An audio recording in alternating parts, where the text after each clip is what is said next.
Digo, yo creo en Dios y lo único que a mí me da amor, paz y salud es Dios. Tienes razón, Rex, me dice, en algo hay que creer, pero yo me imagino que hay unos carbones encendidos en algún lugar esperándome, como queriendo decir que no iba para el infierno, ¿no?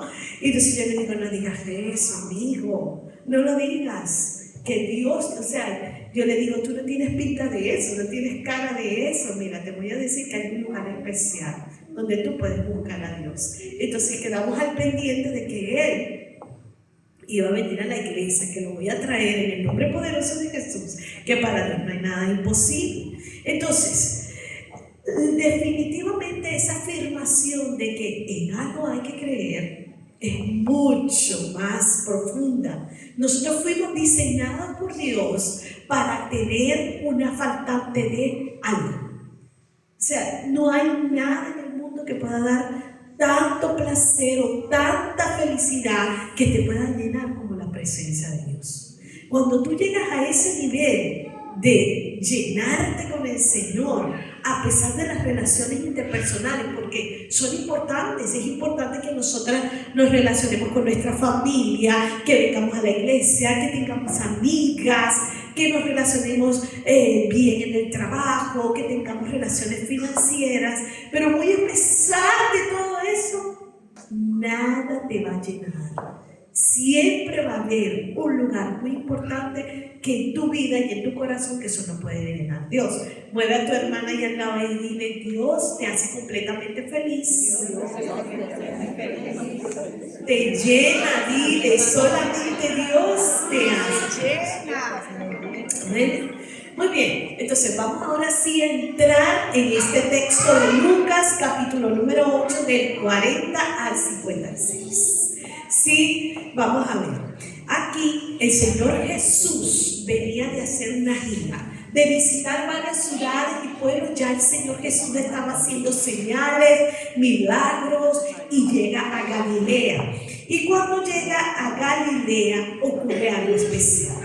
Quiero decirle que no todo el mundo tiene un corazón abierto para Dios.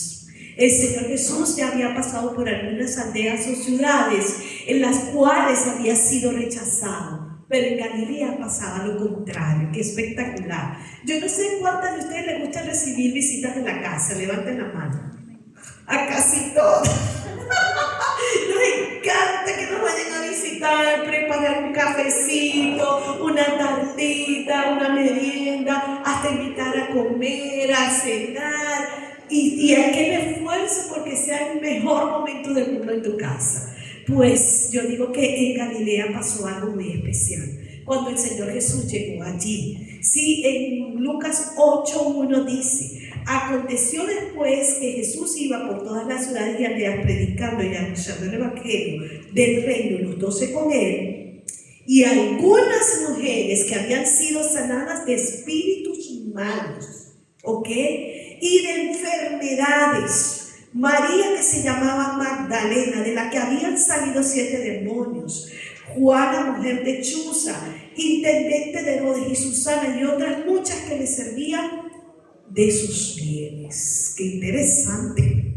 O sea, el Señor Jesús llega a Galilea y las que estaban activas para recibir al Señor Jesús eran las mujeres. Por eso es que aquel ambientazo, ¿va? Todo el mundo ya estaba todo el mundo activo, todo el mundo quería saber qué era lo que iba a hacer el Señor Jesús allí. Y no solo eso, había mujeres que habían sido libres de espíritus malos. Y había mujeres que su cuerpo físico habían sido sanadas. Y había mujeres que con sus bienes, y cuando estudiamos eso, quiere decir que con sus finanzas apoyaban lo que el ministerio del Señor Jesús. Y aquí viene el momento. En el versículo número 4, ¿verdad? Dice lo siguiente. En el versículo 4 dice: juntándose una gran multitud, y los de cada ciudad venían a él, y dijo: ay, no, ¿dónde estoy yo? Lucas 8, sí, ahora voy a ir al 40, perdón. No vamos a seguir en los primeros versículos, sino que nos vamos a ir al versículo 40. Aquí, después de una gran narrativa iba, llega y dice así: cuando volvió Jesús, le recibió la multitud con gozo porque todos le esperaban. Estaba una cantidad enorme de gente esperando al Señor Jesús. Y vamos ahora aquí a estudiar dos casos. Uno de los evangelistas que trata la figura de la mujer detalladamente es Lucas. Él enfatiza, porque en las historias de los evangelios, Mateo, Marcos, Lucas y Juan, son narradas desde puntos de vista distintos, pero la misma historia de lo que fue el tiempo del Señor Jesús aquí en la tierra. Pero Lucas hace un destaque de lo que hicieron las mujeres. Y en este capítulo número 8, usted lo va a ver, está dedicado a la mujer. Vamos, comienza diciendo: las mujeres fueron libres de espíritus y demonios, las mujeres fueron sanadas, las mujeres ofrendaron, dieron sus bienes, y había ya una multitud. Pero entonces vamos a estudiar dos casos aquí. Vamos a estudiar la resurrección de la hija de Jairo. Mueva a su hermana y dígale: la resurrección de la hija de Jairo. La resurrección de la hija de Jairo y la mujer del flujo de sangre. Qué tremendos. Fueron unos milagrazos los que hizo el Señor Jesús. Había un ambiente de fe. ¿Sabe cuando hay un ambiente de fe? Hemos estado escuchando unas prédicas que mi esposo siempre en la noche pone del ya fallecido doctor Poncho, y hemos estado encontrando verdaderas joyas en esas enseñanzas. Claro, nuestro primer fundamento es la palabra de Dios, pero estos predicadores también nos edifican, vamos a decirlo así. Y entre esas cosas que estábamos escuchando, nosotros estábamos escuchando que el desafío de él es a la fe, cómo Dios lo fue impulsando en medio de las pruebas, y llegó él en Corea del Sur, fundó una iglesia que al día de él fallecer tenía 700,000 personas, la iglesia más grande del mundo en Corea del Sur. Y yo digo que ya tendrá más, muchísimas más, porque el sistema sigue creciendo. Entonces, ¿qué pasaba? Cuando tú te juntas con gente de fe, ¿qué pasa contigo? Te animas. Viene mi esposo y me dice: Rexy, me está pasando esto. No, Ricky, lo vamos a hacer así. Vamos a hablar, vamos a creerle al Señor, vamos a orar, vamos a ayunar, vamos a hacer esto. Y él me dice: Rexy, eres una mujer de fe. Ay, qué bueno que tú tengas una amiga y te acerques a ella. Mi madre me dice: no hables así, me dice mi mamá, porque la tengo conmigo. Aquí está el apóstol Lucy. De repente puedo llegar desanimada. Ay, hoy en el trabajo, deja de hablar así, habla con fe, sí. Pero es bueno porque ella me ministra la fe. O sea, abre tus ojos, deja de ver lo malo y habla el lenguaje de fe. Bueno, este era el ambiente de Galilea, donde se manifestaron esos dos milagros tan grandes. Viene Jairo. ¿Y quién era Jairo? Mire la primera mujer. Estamos hablando de una adolescente, la hija de Jairo. Tenía 12 años, ¿sí? Y era la única hija. Carecía de valor social, porque en aquel momento la mujer no tenía un valor social, y siendo menor de edad, menos. O sea, todavía para la sociedad judía, mientras la mujer no se casara en ese momento, carecía de valor. Pero para Dios no carecía de valor. No carecía. Pero había algo terrible que estaba pasando, y era que esa criatura de 12 años estaba agonizando. Usted sabe que es terrible para una madre ver a su hijo en esa condición. Muy fuerte. Demasiado. Sí, yo me recuerdo que nosotros fuimos una vez en Venezuela, nos invitaron a una ciudad que se llama Maracaibo a predicar.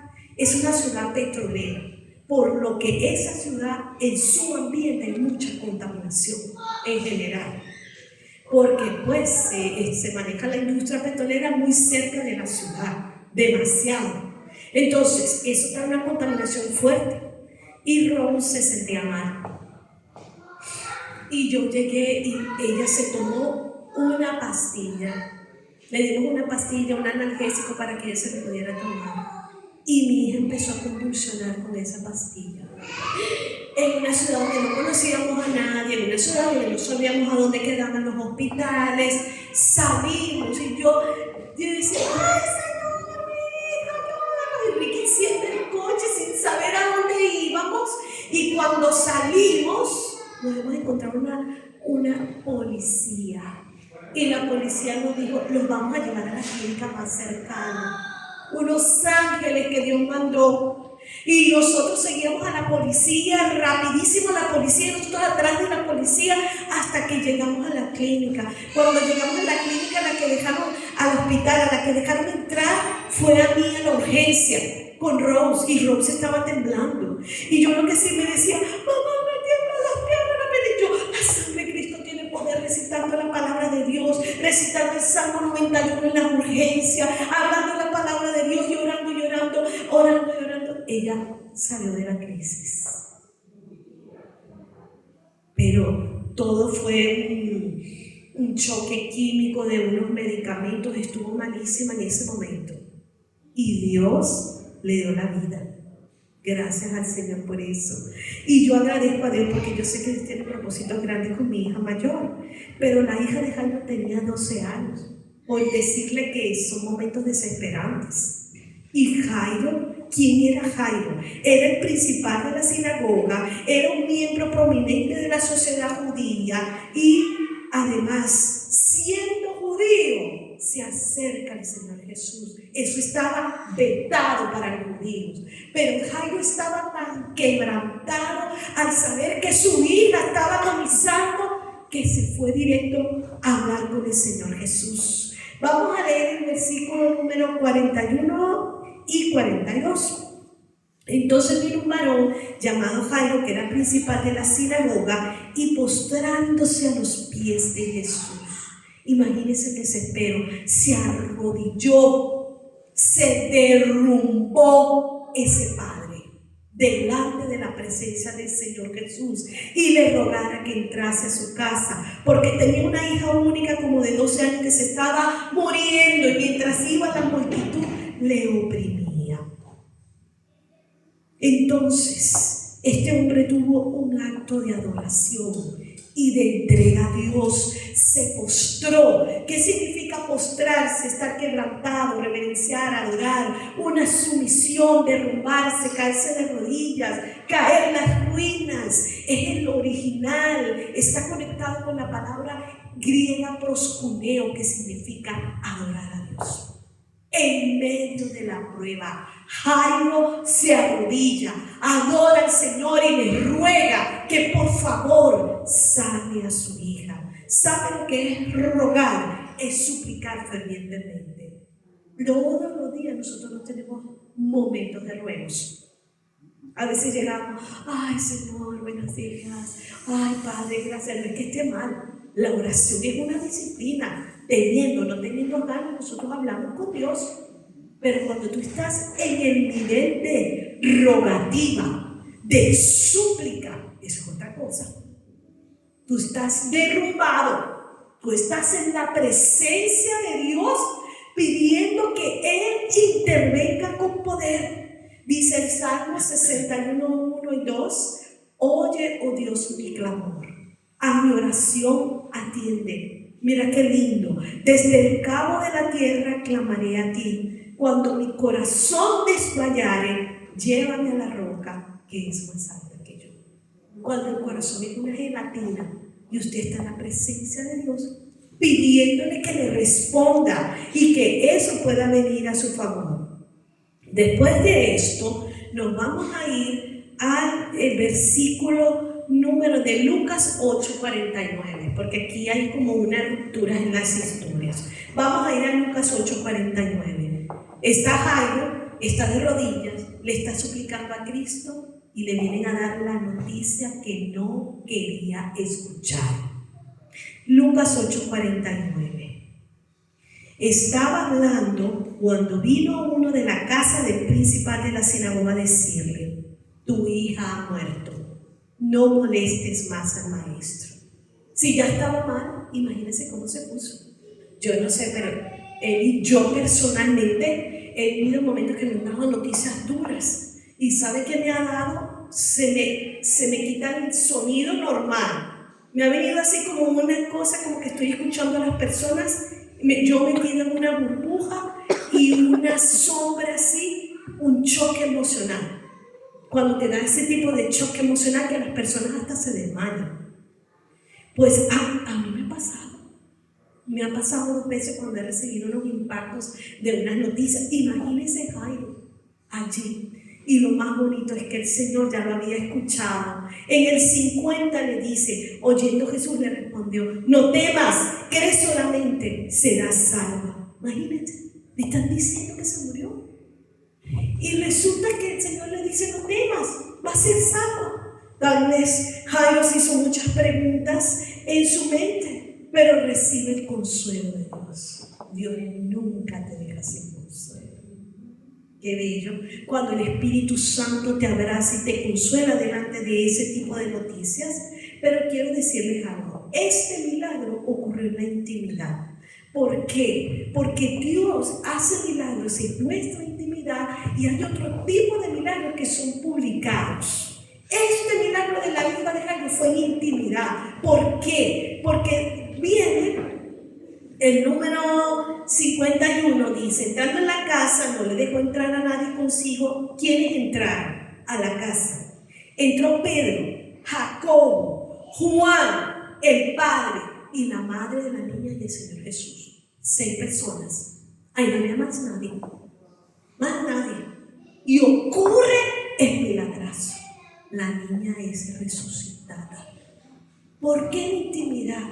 Y es sorprendente, porque ellos estaban llorando y la gente afuera estaba llorando. Y saben que la cultura contrataba a las lloronas. Yo no sé, pero en mi país hay una tribu que se llama los guajiros, indígenas, y ellos cada vez que hay un fallecido le pagan a la gente para que llore.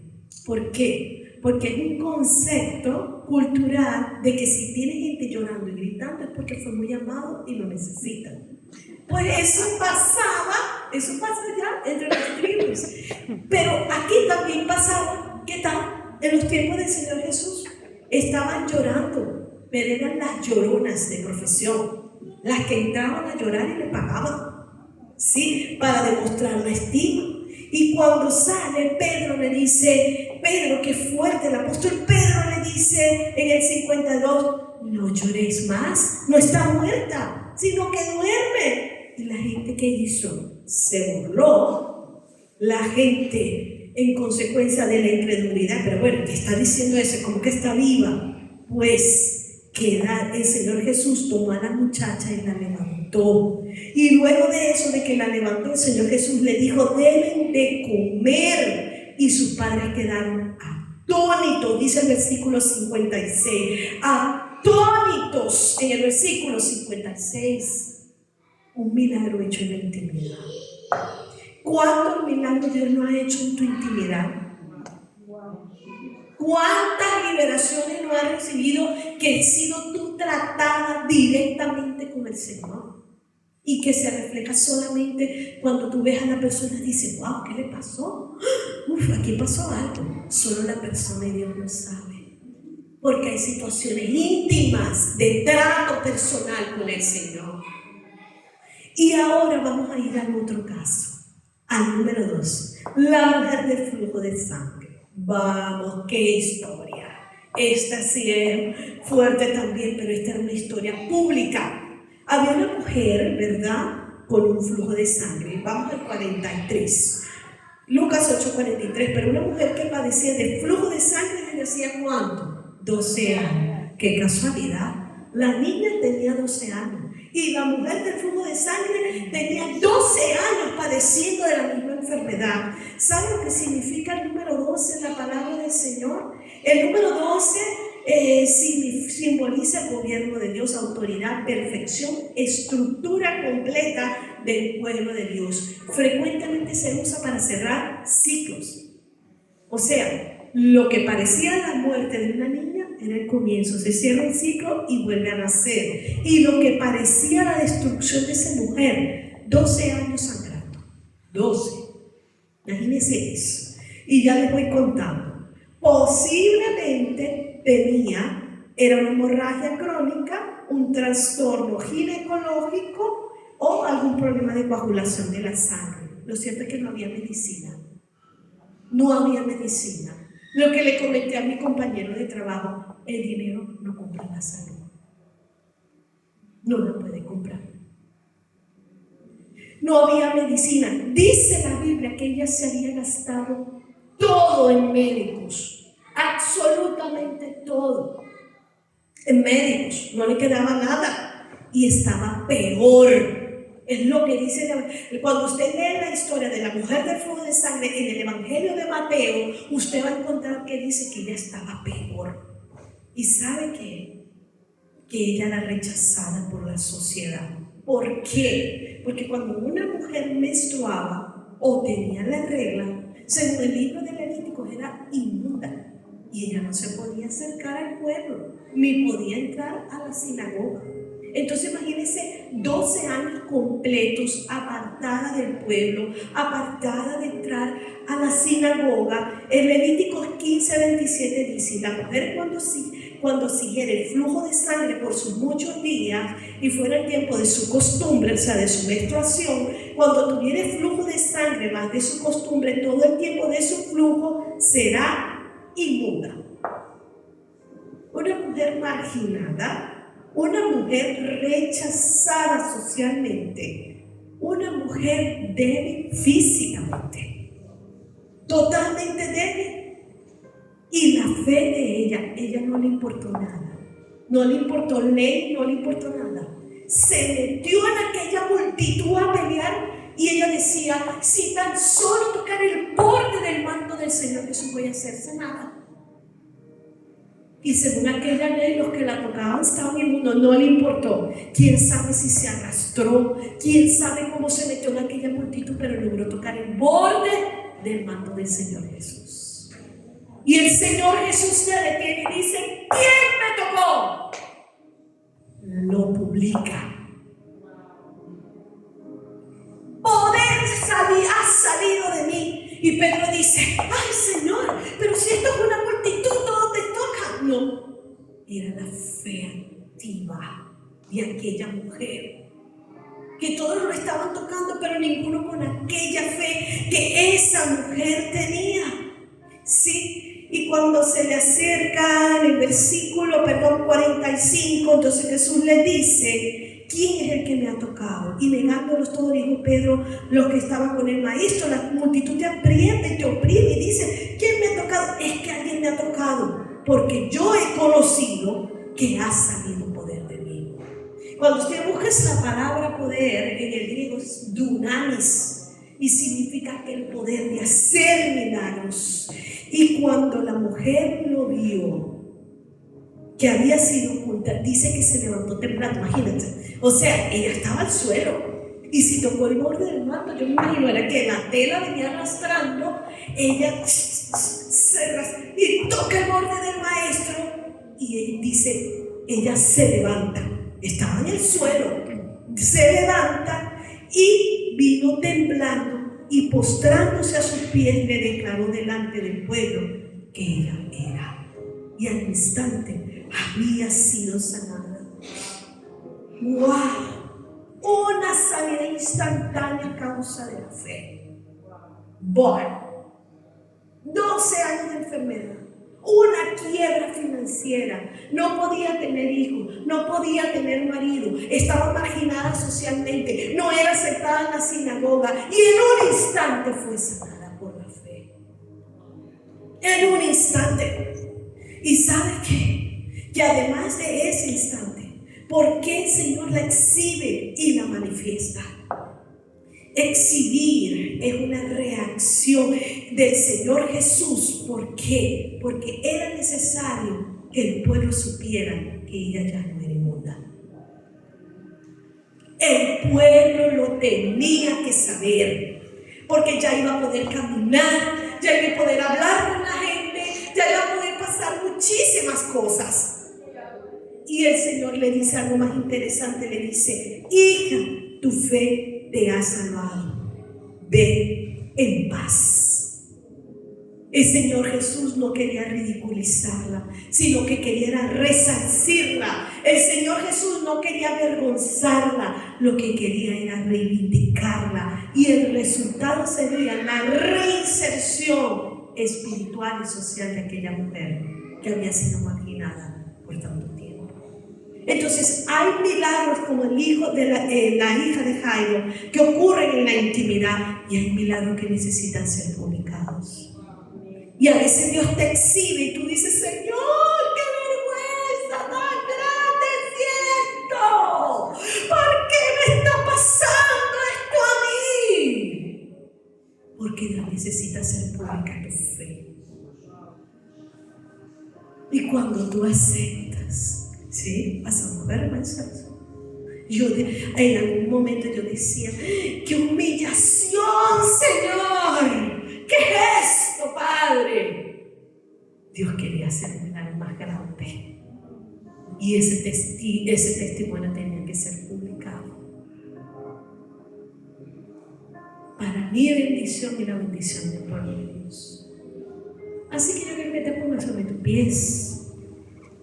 El libro de Mateo 5:16 dice: así alumbre vuestra luz delante de los hombres, para que vean vuestras buenas obras y glorifiquen a vuestro Dios Padre que está en el cielo. ¿Qué tipo de milagro? ¿En qué proceso estás? ¿Qué es lo que Dios quiere hacer contigo? Cierra tus ojos allí, preciosa mujer de Dios. Hermosa eres, escogida por el Señor, que muy a pesar de la lucha, la prueba, lo que confrontas, Dios está allí ayudándote, trayendo bendición sobre tu vida. Ahí está Dios haciendo el milagro de la intimidad. Lo que le has pedido al Señor tanto, recíbelo, porque ya ha tratado en tu corazón. Recíbelo, porque hay otro que es público y va a venir. Va a venir en el nombre de Jesús. En el nombre de Cristo. Gracias, Señor, gracias. Espíritu Santo, ven sobre este grupo de mujeres preciosas, Señor, y llenas de ti. Gracias, Señor, gracias. Gracias, Señor. Siente la presencia del Espíritu Santo. Espíritu Santo, Espíritu Santo. Si hay alguien que necesita